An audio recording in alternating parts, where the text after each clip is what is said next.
Everyone, welcome to Hima study. ఈ టాపిక్లో మనము 21 వరకు అయితే ప్రాక్టీస్ బిట్స్ నేర్చుకున్నాం కదండి లాస్ట్ వీడియోలో. ప్రజెంట్ మనం నేర్చుకునే టాపిక్ వచ్చేసి ఇక్కడ విద్యా అర్థశాస్త్రము ప్లస్ ఒక 30 వరకు అయితే క్వశ్చన్స్ అనేవి నేర్చుకున్నాం. సో వీడియో అనేది చాలా ఇంపార్టెంట్గా ఉంటుంది. ప్రతి ఒక్కరు కూడా ఎస్జిటి అలాగే స్కూల్ అసిస్టెంట్ వాళ్ళకి చాలా యూస్ఫుల్ అయ్యే క్లాస్ అండి. వీడియోని ఎక్కడ స్కిప్ చేయకోకుండా అండ్ లాస్ట్ వరకు చూడడానికి అయితే ట్రై చేయండి. అండ్ వీడియో కన్నా నచ్చితే లైక్ చేసి షేర్ చేసి అలాగే సబ్స్క్రైబ్ చేయడం మాత్రం మర్చిపోకండి. సో ఇక్కడ కొంచెం టాపిక్ అనేది థియరీ పార్ట్ ఇచ్చారండి. సో అది నేర్చుకున్న తర్వాత ప్రాక్టీస్ బిట్స్ ఉన్నాయి, వాటిని కూడా ఒకటే వీడియోలో నేర్చుకుందాం. సో జాగ్రత్తగా ప్రతిదీ కూడా లైన్ టు లైన్ అబ్జర్వ్ చేస్తుండండి. విద్యలో అర్థశాస్త్రం అనేది విద్యలో ఎలాంటి భాగం ఉంటుంది దాని గురించి అయితే ఇవాళ వీడియో అయితే చూద్దాం. సో అర్థశాస్త్రం అనేది ఒక ప్రాచీన సామాజిక శాస్త్రము. అర్థశాస్త్రము ప్రాచీన సామాజిక శాస్త్రం. దీనినే సామాజిక శాస్త్రాల రాణి అంటారు. ఈ అర్థశాస్త్రాన్ని సామాజిక శాస్త్రాల రాణి అంటారు. ఎకనామిక్స్ అనే పదము గ్రీకు భాషలోని ఒకినోమకాస్ అనే పదం నుంచి ఉద్భవించింది. మరి ఈ ఒకినోమికోస్ అంటే గృహ సంబంధ నిర్వహణ శాస్త్రం. ఆల్రెడీ మనం ఎకనామిక్స్ లెసన్స్ నేర్చుకున్నాం కదా ఇంటర్లో, వాటిలో కూడా ఉంది, మీరు అబ్జర్వ్ చేస్తారో లేదో. గ్రీకు భాషలో ఒకినోమికోస్ అంటే ఏంటి? గృహ సంబంధ నిర్వహణ శాస్త్రము. విద్యా అర్థశాస్త్రం చూసుకోండి. ఎకనామిక్స్ ఆఫ్ ఎడ్యుకేషన్ విద్యా అర్థశాస్త్రం అనేది అర్థశాస్త్రం యొక్క అనుప్రయుక్త విభాగం. విద్యా అర్థశాస్త్రం అనే పదాన్ని మనకు మొదటిసారిగా ప్రస్తావించింది ఎవరండి? టీడబ్ల్యూ గెల్స్ అని ఆయన ఈ విద్యా అర్థశాస్త్రం అనే పదాన్ని మొదటిసారిగా ప్రస్తావించారు. టీడబ్ల్యూ గెల్స్. ఈ అర్థశాస్త్రంలోని కారకాలను ప్లస్ పద్ధతులను, సూత్రాలను, అంశాలను విద్యా వ్యవస్థకు వర్తింపజేసి విద్య అనేది మెరుగుపరచడమే విద్యా అర్థశాస్త్రం యొక్క ముఖ్య ఉద్దేశం. ఏంటండి ఇక్కడ ఉద్దేశం ఏంటంటే అర్థశాస్త్రంలోని కారకాలు ప్లస్ పద్ధతులు, సూత్రాలు, అంశాలు ఈ విద్యా వ్యవస్థకు వర్తింపచేయాలి, విద్య అనేది ఇంకా మెరుగుపరచాలి అనేసి ఈ విద్యా అర్థశాస్త్రం యొక్క ముఖ్య ఉద్దేశం. విద్యా అర్థశాస్త్రం మానవ వికాసానికి సంబంధించింది. అంటే మానవుల విషయంలో పెట్టుబడికి పెట్టిన మూలధనం అంతటితో విలువైనది విద్య అని పేర్కొన్నవారు ఎవరిక్కడ? మార్షల్. ఇంపార్టెంట్ బిట్ ఇక్కడ చూడండి. మానవుల విషయంలో పెట్టుబడికి పెట్టిన మూలధనము అంతటిలో కూడా విలువైనదే విద్య అని పేర్కొన్నవారు మార్షల్. ఈ ఆర్థిక శాస్త్రం దృష్ట్యా విద్యను పరిశీలించేదే విద్యా అర్థశాస్త్రం. మరి విద్యా అర్థశాస్త్రం పుస్తక రచయిత ఎవరు? కోవెన్. గుర్తుపెట్టుకోండి, కోవెన్ విద్యా అర్థశాస్త్రం పుస్తక రచయిత అనే ఈ కోవెన్. విద్యను ఒక వస్తువుగా పరిగణించిన వారు కోహెనే. అర్థశాస్త్రం యొక్క పుస్తక రచయిత ఈయనే. అలాగే విద్యను ఒక వస్తువుగా పరిగణించిన వారు కూడా కోహెన్. విద్యలో పెట్టే ఖర్చు పెట్టుబడిగా అధ్యయనం చేసింది జేఎల్ గాల్బ్రెత్ అండ్ షామిల్సన్. చూడండి ఇక్కడ విద్యలో పెట్టే ఖర్చు పెట్టుబడిగా అధ్యయనం చేసినది ఎవరు? JL గాల్బ్రెత్ and షామిల్సన్. విద్య అనేది ఒక ఆర్థిక వస్తువు, పరిశ్రమ, వినిమయ వస్తువు, భౌతిక పెట్టుబడిగా పిలువబడుతుంది. విద్య అనేది ఆర్థిక వస్తువు ప్లస్ పరిశ్రమ, వినిమయ వస్తువు అండ్ భౌతిక పెట్టుబడిగా పిలువబడుతుంది. ఈ విద్యా అర్థశాస్త్రము విద్యపై అయ్యే ఖర్చులను కూడా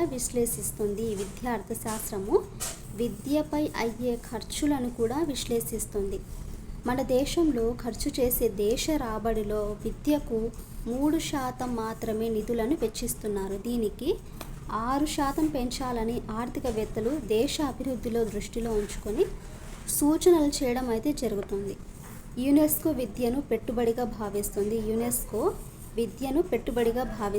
ఈ పెట్టుబడిని ఎవరు దొంగతనం చేయలేరు. సుదీర్ఘకాలం అనేది ఉంటుంది, ప్రత్యేకమైనది, గతిశీలమైనది, ఒక చోటు నుండి మరొక చోటుకి ప్రసరిస్తుంది అండ్ దేశ నిర్మాణానికి కూడా ఈ విద్య అనేది తోడ్పడుతుంది. యునెస్కో విద్యను పెట్టుబడిగా భావిస్తుందండి. సో ఇది మన విద్య ఎవరు దొంగతనం చేయలేరు కదా, జీవితాంతం ఉంటుంది. నెక్స్ట్ చూడండి, విద్యను యునెస్కో పెట్టుబడిగా భావిస్తుంది. విద్యను ఇందాకే కదా ఇక్కడ చెప్పుకున్నాము, విద్యనే మాత్రమే ఈ యునెస్కో పెట్టుబడిగా పెట్టింది. నైపుణ్యత సృజనశీలత గల వ్యక్తిని తయారు చేయడానికే పెట్టిన పెట్టుబడినే మానవ మూలధనం అంటారు. అంటే వ్యక్తిని తయారు చేయబడిన పెట్టిన పెట్టుబడినే మానవ మూలధనం అనేసి అంటారండి. అండ్ ఆర్థిక శాస్త్రవేత్తలు సామాజిక శాస్త్రవేత్తలు 4 రకాల సిద్ధాంతాలైతే ప్రతిపాదించారు. ఎవరు? ఆర్థిక శాస్త్రవేత్తలు ప్లస్ సామాజిక శాస్త్రవేత్తలు ఈ 4 రకాల సిద్ధాంతాలను ప్రతిపాదించారు. అది ఫస్ట్ వన్ ఏంటి? క్లాసిక్ సైక్లిక్ సిద్ధాంతం. క్లాసిక్ సైక్లిక్ సిద్ధాంతం స్వాభావికంగా పునరావృతమైన సహజ సంఘటనలు, అంటే సహజంగా సంఘటనలు ఏవి?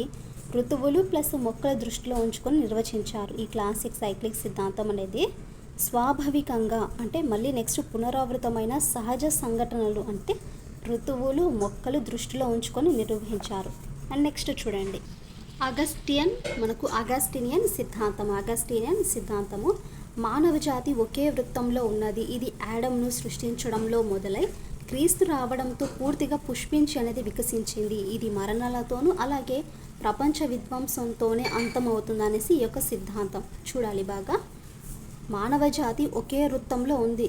ఇది యాడమ్ను సృష్టించడంలో మొదలై క్రీస్తు రావడంతో పూర్తిగా పుష్పించి అనేది వికసించింది. అది చూసుకుంటే మరణాలతోనూ ప్లస్ ప్రపంచ విధ్వంసాలతోనే అంతమవుతుంది అనేసి ఈ సిద్ధాంతం యొక్క మీనింగ్. నెక్స్ట్ లీనియర్ సిద్ధాంతము విజ్ఞాన శాస్త్రము సాంకేతిక పరిజ్ఞానము నాగరికతలో గతంలో పురోభివృద్ధి చెందాయి, ఇప్పుడు ముందుకనేది పోతున్నాయి. సో భవిష్యత్తులో కూడా అభివృద్ధి అనేవి చెందుతాయి. అభివృద్ధికి హద్దులు అనేవి ఉండదు, అది ఎల్లప్పుడూ విస్తరించుకునే విధానంలోనే ఉంటుంది. ఈ సిద్ధాంతము సామాజిక శాస్త్రవేత్తలతో ఆధారణ అనేది పొందింది. నెక్స్ట్ సైక్లికల్ లీనియర్ సిద్ధాంతం చూడండి. పెరుగుదల తగ్గుదల ముందు వెనుకలు కావడం ఎక్కువ ప్రగతి సాధించడానికి జరుగుతాయి. పెరుగుదల తగ్గుదల ముందు వెనుకలు కావడం ఎక్కువ ప్రగతికి సాధించడానికి తోడ్పడతాయి. ఇవి 4 సిద్ధాంతాలు. మరి లాస్ట్ చూడండి మానవ వనరుల అభివృద్ధి సూచికలు అవి 2 రకాలు. అందులో మొదటిది వచ్చేసి దేశంలో మానవ వనరులు తెలిపేవి అంటే పెట్టుబడి. నెక్స్ట్ కాలగతిలో వాటి పెంపుదల తెలిపేవి 2. ప్రస్తుతం ఉన్న మానవ వనరులు దేశం సాధించిన మానవ వనరుల అభివృద్ధి స్థాయిని అనేవి సూచిస్తాయి. ప్రజలు సాధించిన విద్యాస్థాయి, అక్షరాస్యత, ఉన్నత ఉద్యోగాలలో ఉన్నవారి నిష్పత్తి, దేశ జనాభా మొదలైనవి మానవ వనరుల పెట్టుబడికి వాంఛనీయమైన సూచనలు. సో ఇది కొంచెం థియరీ పార్ట్ అయితే మనం ఇందాక నేర్చుకున్నామండి. ఇప్పుడు 30 బిట్స్ అయితే ఉన్నాయి. సో ఆ 30 బిట్స్ని కూడా ఇప్పుడు నేర్చుకుందాం. సో సుస్థిరాభి అనేది లక్ష్యం. సుస్థిరాభి యొక్క లక్ష్యం ఏంటి? ఇక్కడ ఆన్సర్స్ నేను ముందే చేశానండి. సో మీకు యూజ్ అవుతుందనేసి వీడియో చేయడానికైతే రీజన్. సుస్థిరాభివృద్ధి లక్ష్యం ఏంటంటే వనరుల అభిలాషణీయ వినియోగము. నెక్స్ట్ క్వశ్చన్ కౌమార విద్య ప్రధాన ధ్యేయం ఏంటి? కౌమార విద్య ప్రధాన ధ్యేయం కౌమరుల్లో జీవన నైపుణ్యాలు అనేవి వృద్ధి చేయడం. Third question UNICEF and UNESCO WHOలు ఇచ్చిన జీవన నైపుణ్యాల పట్టికలో లేనిది. యునెస్కో WHO ఇచ్చిన జీవన నైపుణ్య పట్టికలో లేనిది ఏంటంటే హస్తకళా నైపుణ్యం. ఈ హస్తకళా నైపుణ్యం అనేది ఈ సంస్థలలో లేదు. సో ఈ పట్టికలో ఇవ్వలేదు. అంటే డిస్ఫేషియా దేనికి సంబంధించిందండి? భాషణ నైపుణ్యానికి సంబంధించింది. అంటే మనము ఒక పిల్లవాడు ఒక విద్యార్థి కానీ వినడంలో కానీ ప్లస్ మాట్లాడడంలో కానీ ఇబ్బందిగా ఉంటుంది. సో ఆ సామర్థ్యం అనేది తనకి ఉండదు. సో ఆ సామర్థ్యం లేనప్పుడు మనకి ఏమవుతుందంటే ఈ భాషణ నైపుణ్యంలో తనకు అసమర్థత అనేది ఉంటుంది. సో డిస్ఫేషియాకి దేనికి సంబంధించిందంటే భాషణ నైపుణ్యంకి సంబంధించింది. 5th క్వశ్చన్ సాక్షర భారత్ 2009 దేనికి ప్రాధాన్యత అనేది ఇస్తుంది? స్త్రీ విద్యపై ప్రత్యేక శ్రద్ధతో కూడిన వయోజన విద్యపై ఈ సాక్షర భారత్ 2009 అనేది ప్రాధాన్యం ఇస్తుంది. నెక్స్ట్ మరి చూడండి సాక్షర భారత్ 2009 దేనికి ప్రాధాన్యం ఇస్తుందంటే స్త్రీ విద్యపై ప్రత్యేక శ్రద్ధతో కూడిన వయోజన విద్య మీద ప్రాధాన్యం అనేది ఇస్తుంది. నెక్స్ట్ క్వశ్చన్ భారతదేశంలో ప్రపంచీకరణ ప్రక్రియ మొదలైన సంవత్సరం ఏంటయ్యా అంటే 1931లో ఈ ప్రపంచీకరణ ప్రక్రియ అనేది మొదలైన సంవత్సరం. గుర్తుపెట్టుకోండి 1991లో ప్రపంచీకరణ ప్రక్రియ స్టార్ట్ అయిన ఇయర్. నెక్స్ట్ విద్యకు ఆర్థిక శాస్త్రానికి మధ్య సంబంధంను గుర్తించిన మొదటి ఆర్థికవేత్త. విద్యకు ప్లస్ ఆర్థిక శాస్త్రానికి మధ్య సంబంధమును గుర్తించిన మొదటి ఆర్థికవేత్త Adam Smith. So answer Adam Smith. Next question, UNEP దీన్ని విస్తరించాలి మనం. యుఎన్ఈపి అనే దానికి విస్తరిస్తే అప్పుడు ఆన్సర్ వచ్చేసి United Nations Environmental and Programme. United Nations Environmental and Programme. So యుఎన్ఈపికి డెఫినేషన్ చూడండి ఇక్కడ, సెకండ్ ఆప్షన్. 9th, క్రోమోజోమ్ల అపసవ్యత వలన కలుగు మానసిక వైకల్యాన్ని ఇలా పిలుస్తారు. క్రోమోజోములు అనేవి సవ్యంగా లేకపోవడం వల్ల, అంటే అపసవ్యతగా ఉంటే దానికి ఈ మానసిక వైకల్యంని ఇలా పిలుస్తారు, డౌన్ సిండ్రోమ్ అని పిలుస్తారు. ఈ డౌన్ సిండ్రోమే మానసిక వైకల్యానికి మరొక పేరు. సో నెక్స్ట్ 10th, జాతీయ సార్వత్రిక పాఠశాలలను ఈ సంవత్సరంలో స్థాపించడం జరిగింది. జాతీయ సార్వత్రిక పాఠశాలను 1989లో స్థాపించారు. జాతీయ సార్వత్రిక పాఠశాలను 1989లో స్థాపించడం జరిగింది. నెక్స్ట్ 11th క్వశ్చన్, యోగా అనే పదం యూస్ అనే మూలం నుండి వచ్చింది. మరి ఈ యూస్కు మూలమైన భాష ఏంటి? యోగా అనే పదము యూజ్ అనే మూలం నుండి వచ్చింది. సో ఈ యూస్కు మూలమైన భాష ఏంటంటే సంస్కృతం. సో ఆన్సర్ సంస్కృతం. 12th క్వశ్చన్, క్రిటినీజియం దీనివల్ల ఏర్పడును. క్రిటినీజియం అనేది దేనివల్ల ఏర్పడుతుందంటే థైరాయిడ్ గ్రంథి అధికంగా పనిచేయటం వలన ఈ క్రిటినీజియం అనేది ఏర్పడుతుంది. థైరాయిడ్ గ్రంథి అధికంగా పనిచేయడం వల్ల క్రిటినిజం అని ఏర్పడుతుంది.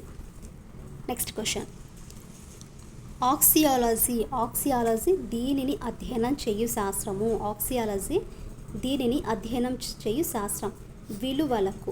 సో ఆన్సర్ విలువలకు అధ్యయనం చేస్తుంది ఆక్సియాలజీ. నెక్స్ట్ క్వశ్చన్, డిస్గ్రాఫియా దీనికి అసక్షత.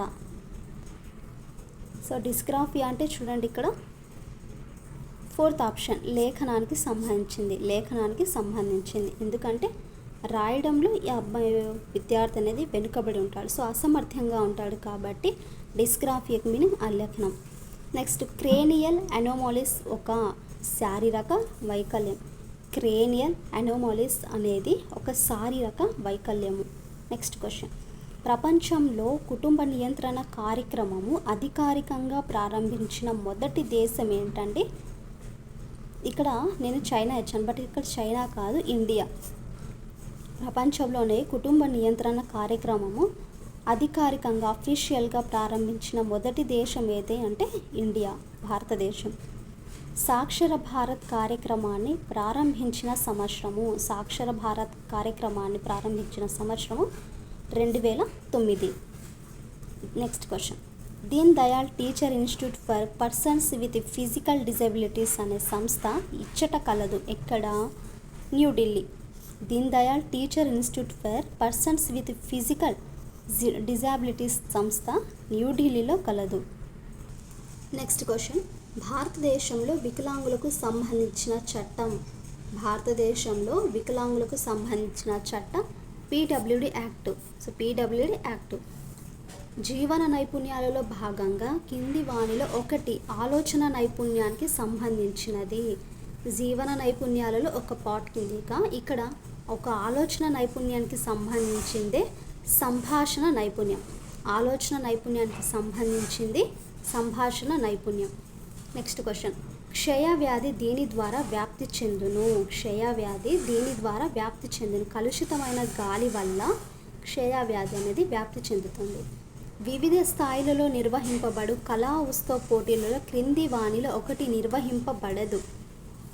వివిధ స్థాయిలలో నిర్వహింపబడులో కళా ఉత్సవ పోటీలలో ఇక్కడ ఉండే వాటిలో నిర్వహించాలి. అది ఏంటంటే ఆటలు. సో ఆటలు నిర్వహింపబడదు. నెక్స్ట్ క్వశ్చన్, ప్రపంచీకరణ వలన కలిగే ప్రయోజనాలలో ఒకటి చాలామందికి ఉన్నత విద్య అనేది అందుబాటులోకి వచ్చింది. నెక్స్ట్ క్వశ్చన్, క్రింది వాటిలో ఒకటి సామాజిక నైపుణ్యము సహానుభూతి. నెక్స్ట్ క్వశ్చన్, జనాభా స్థిరీకరణ నిధిని ప్రారంభించిన సంవత్సరము. జనాభా స్థిరీకరణ నిధిని ప్రారంభించిన సంవత్సరము 2003. నెక్స్ట్ క్వశ్చన్, ఆధునిక పాఠశాలలన్నిటిలో వ్యాయామ విద్యను నిత్య పాఠ్యాంశంగా చేర్చాలని పేర్కొన్న కమిషన్. ఆధునిక పాఠశాలల అన్నిటిలో కూడా వ్యాయామ విద్యను నిత్య పాఠ్యాంశంగా చేర్చాలని పేర్కొన్న కమిషను కొఠారి కమిషన్. డబ్బు అనేది ఏ రకమైన పునర్బలనము? డబ్బు అనేది ఏ రకమైన పునర్బలనం అంటే గౌణ పునశ్చలనం.